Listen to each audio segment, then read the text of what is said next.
On a observé ces dernières années que c'était plusieurs milliers d'étudiants qui viennent à Montpellier, au moins 15 000 et si ce n'est plus,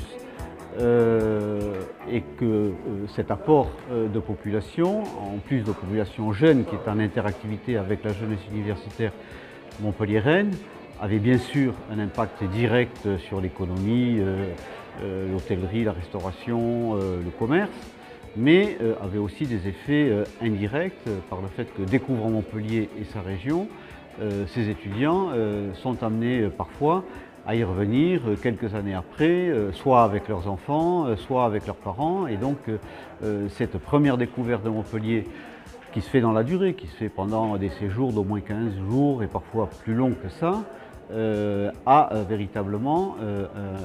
un impact et un enracinement, enfin la création d'un réseau de relations entre Montpellier et puis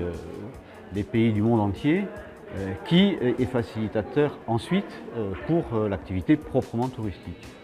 On est à l'écoute et on travaille de manière absolument régulière avec l'ensemble des écoles. Et on a des réunions donc de gestion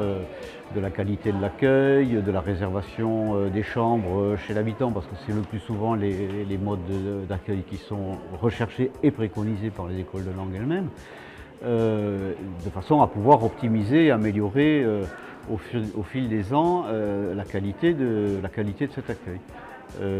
Ensuite, il faut aussi que nous progressions sur cet axe-là en renforçant le réseau entre les universités, les écoles et les universités des pays d'où sont originaires ces étudiants-là. Il faut qu'au plan universitaire, on développe aussi toute une série de partenariats qui redoublent et renforcent ceux que l'on a développés au plan strictement touristique.